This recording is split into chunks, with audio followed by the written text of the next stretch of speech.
안녕하십니까, 유홍서 목사입니다. 오늘 함께 나눌 말씀은 사도행전 4장 5절에서 12절까지 말씀이 되겠습니다.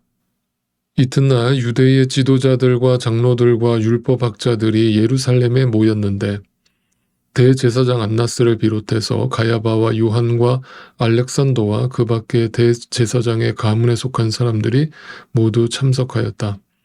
그들은 사도들을 가운데 세워놓고서 물었다.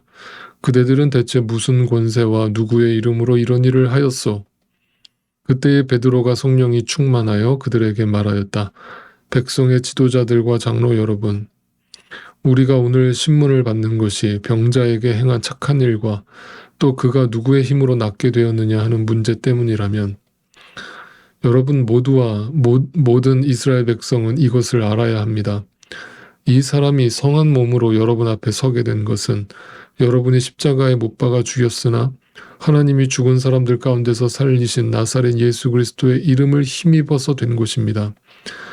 이 예수는 너희들 집 짓는 사람들에게는 버림받은 돌이지만 집 모퉁이의 머릿돌이 되신 분입니다. 이 예수밖에는 다른 아무에게도 구원은 없습니다. 사람들에게 주신 이름 가운데 우리가 의지하여 구원을 얻어야 할 이름은 하늘 아래에 이 이름밖에 다른 이름이 없습니다. 아멘. 성경은 복음을 설명하는 책입니다. 그리고 그 복음은 문자 그대로 풀어보면 기쁜 소식이라고 해석할 수 있지만 우리 육신의 삶의 관점으로만 보면 그 복음은 굉장히 우리를 당혹스럽게 하고 우리를 거칠게 인도하고 때로는 우리를 두렵게 합니다. 왜냐하면 결코 우리가 원하는 방향으로 우리를 이끌고 가지 않기 때문입니다. 그래서 우리 믿는 자들에게 현실이라고 하는 것은 단지 어떤 죄와 사망을 해결하는 그 승리의 기쁨을 누리거나 도덕적으로 옳은 것을 잘 선택하는 정도에 그치지 않고 하나님이 요구하시는 것이 무엇인지를 분명하게 깨달아서 우리가 하나님과 사랑과 믿음을 나누는 관계를 맺으면서 그분의 어떤 능력 안에서 그분이 요구하시는 어떤 신분과 실력을 쌓아가는 과정입니다. 그래서 우리에게 현실이라는 것은 또 다른 말로 훈련이라는 말이 더 잘 어울릴 것입니다. 우리는 끊임없이 이 땅에서 연단과 훈련의 과정을 거쳐가는 이유입니다. 그러기 위해서 하나님이 우리를 이끌고 가시는 가장 완벽한 방법은 고난입니다. 핍박입니다. 환난입니다. 그러니까 성경이 가르쳐주는 그 복음의 길이라고 하는 것, 진리의 길이라고 하는 것이 결코 우리가 원하는 행복하고 편안하고 이 땅에서 복을 받는 길과는 거리가 먼 정도가 아니라 정반대의 길을 요구하고 계신다는 사실입니다. 바로 이 부분 때문에 우리 안에서는 날마다 매일매일 전쟁이 벌어집니다. 네, 그래서 우리 안이 바로 전쟁터입니다. 우리 안에서 내가 원하는 길, 내 육신이 원하는 길, 결국 그것이 사탄이 우리를 이끌고 가고자 하는 길이죠. 그 길과 내 의지와는 정반대로 하나님께서 원하시는 그 길, 그 하나님의 원함과 하나님의 능력이 내 안에서 날마다 싸움을 벌이는 것이죠. 그래서 내 내면이 언제나 그 하나님의 말씀의 법과 이 사탄의 법이 싸우는 전쟁터가 되는 것입니다. 우리는 그러므로 기본적으로 하나님을 믿는다라고 하는 것은 그 믿음을 가지고 이 현실을 살아낸다고 하는 것은 기본적으로 이 전쟁터에 임하는 군사의 마음으로 나아가지 않으면 절대 우리는 진짜 신앙생활을 할 수 없습니다. 그러므로 신앙생활을 한다는 것은 여러분 기억하십시오. 매일매일이 전쟁입니다. 매일매일이 영적 전쟁입니다. 그러므로 우리는 기본적으로 아침에 눈을 뜨자마자 오늘 하루도 영적으로 무장해서 오늘도 싸워야 되는 것으로 생각하고 하루를 시작하지 않으면 백전백패일 수밖에 없습니다. 그래서 성경은 우리에게 성령이 허락하시는 전신갑주를 취하고 성령의 충만함 속에서 그 싸우려는 자세를 취하게 만드실 거라고 분명히 가르치고 있습니다. 그래서 우리는 날마다 이 전쟁에서 성령 하나님의 능력을 의지하여 싸워야 한다는 것을 꼭 기억하시면 좋겠습니다. 자, 그러니까 이제 어제 말씀에서 사두개인들이 베드로와 요한 사도를 옥에 가두었습니다. 그리고 이제 이튿날 관원과 장로들과 서기관들과 대제사장이 다 참석한 가운데 그 사도들을 신문하고 있습니다. 오늘 본문의 내용은 그 신문하는 내용 속에서 베드로의 답변을 기록하고 있습니다. 자, 먼저 7절을 다시 한번 읽어보죠. 그들은 사도들 가운데 세워놓고서 물었다. 그대들은 대체 무슨 권세와 누구의 이름으로 이런 일을 하였소? 라고 물었더니 베드로가 이렇게 답변을 하죠. 그때 베드로가 성령이 충만하여 대답했습니다. 베드로가 대답한 게 아니라는 겁니다.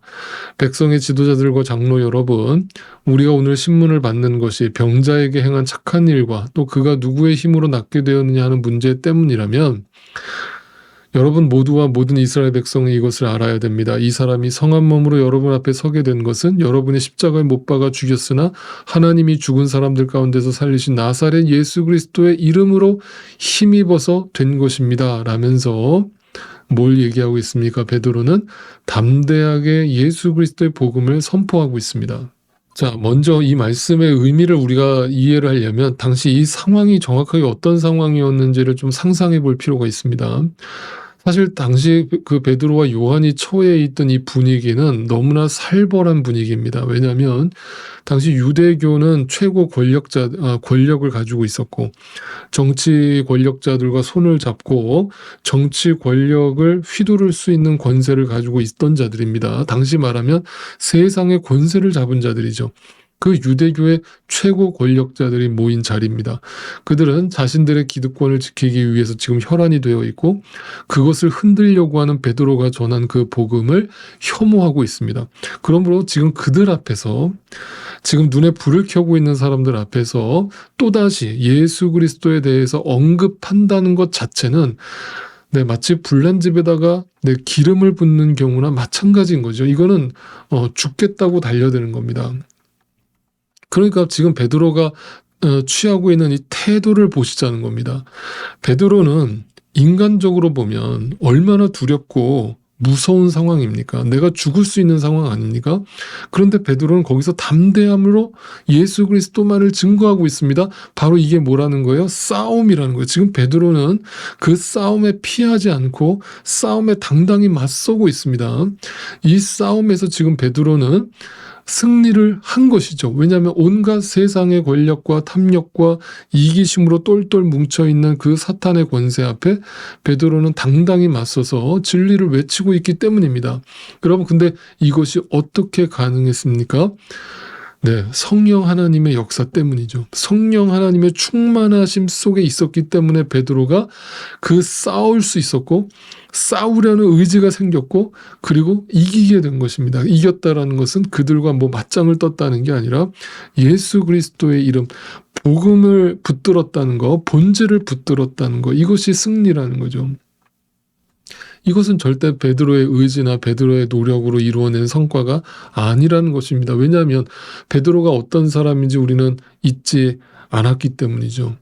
베드로가 어떤 사람입니까? 예수님이 십자가에 못 박히시던 날 밤에 자신의 그 목숨을 부지하기 위해서 그 예수 앞에서 호언장담했던 자신의 말을 쉽게 거두어들이면서 예수를 완전하게 부인했던 연약한 인간의 표상 아닙니까? 그 연약함을 안고 살아가는 베드로는 인간이라고 하는 존재의 본질은 변하지 않기 때문이죠. 베드로는 여러분 성격이 바뀐 게 아니고 그의 인격이 바뀐 게 아니죠. 베드로는 원래 그대로 베드로입니다. 연약한 인간이고 그러면서도 호언장담하는 어떤 허세와 어떤 호기를 부리는 인간입니다. 그런 베드로가 어떻게 이 싸움, 이 영적 전쟁에서 물러서지 않고 담대하게 싸울 수 있었는가? 그것은 성령 하나님의 충만하심의 결과인 것이죠. 이게 성령 하나님께서 우리 안에서 이루어내시는 열매인 것입니다. 성령의 충만함 속에서 전신갑주를 취한 베드로는 그 순간 두렵지 않을 수 있었죠. 왜냐하면 내가 혼자 있는 것이 아니라고 믿어졌기 때문입니다. 분명히 내 뒤에 하나님이 호위하시는 천사들과 예수 그리스도께서 나와 함께하고 계심을 베드로는 믿었기 때문입니다. 마치 골리앗 앞에 선 다윗처럼, 소년 다윗처럼 베드로는 지금 그 세상 권력자들 앞에서 만군의 여호와의 이름으로 담대히 싸울 것을 선포하면서 나아가고 있는 것입니다. 여러분, 이 아침 이 하루를 또 시작하면서 여러분에게 권면합니다. 여러분, 오늘 이 하루도 우리는 싸워야 합니다. 우리는 또 싸우기 위해서 이 하루가 주어져 있습니다. 그 싸움 속에서 내 안에서 그 싸움이 일어나면서 또 동시에 외부에서 나를 또 공격해오는 핍박과 환난이 나에게 올 수 있습니다. 그 상황 속에서 기본적으로 이 싸움을 하려는 내가 마음의 준비를 하지 않고 이 하루를 시작한다면 여러분 이 하루 또 패배하고 말 것입니다. 오늘도 내 안에서 살아 역사하고 계시는 성령 하나님께 나의 영혼을 의탁하고 충만함으로 이끌어 달라고 기도하면서 이 하루를 시작해야 될 이유가 바로 여기에 있는 것입니다. 그러니까 지금 베드로의 행동은 어떤 인간적인 혹이나 깡이 아니었던 것입니다. 분명 베드로는 이 말을 전할 때 전혀 흥분하지 않고 감정에 뒤섞여서 말한 것이 아니라 아주 담담하게 이 말을 했을 것이라고 저는 분명히 믿습니다. 왜냐하면 내면에서 말씀하시는 성령 하나님의 음성에 귀를 기울이는 자는 절대 감정적으로 흥분하지 않기 때문입니다. 사랑하는 성도 여러분, 이 싸움을 우리는 해야 합니다. 우리 안에 계신 성령 하나님이 베드로에게 임하신 성령님과 동일하시다면 분명 여러분과 저를 이 싸움판으로 오늘도 끌어들이실 것이고 그리고 우리로 하여금 넉넉히 이기게 하실 것입니다. 그러니까 세상에서 힘 있는 자가 되려고 애쓰지 마시고 세상을 이기는 자로 살아가실 수 있기를 바랍니다. 베드로는 지금 피 흘리기까지 싸우고 있습니다. 세상에서 뭔가 이루어 보겠다고 하는 자신과의 싸움 정도가 아니라 어떻게 하면 하나님이 나에게 보여주신 것에 대해서 나의 신자됨과 나의 증인됨을 지킬 수 있느냐에 대한 싸움인 것입니다. 세상은 권력을 사용해서 우리를 오늘도 찍어 누르고 무시하고 짓밟을 것이지만 우리는 악을 악으로 갚지 말고 악을 선으로 갚으며 예수 그리스도의 권세와 이름을 의지하여 싸워야 하는 것입니다. 오른뺨을 치면 왼뺨을 돌려대는 것입니다. 겉옷을 달라 하면 속옷까지 내어주는 것입니다. 세상의 시선으로 보면 그게 바보 같은 짓이고 망하는 길이고 무시당하는 길이고 보잘것없는 것이고 억울하게 보일 수 있겠지만 그것이 이기는 것입니다.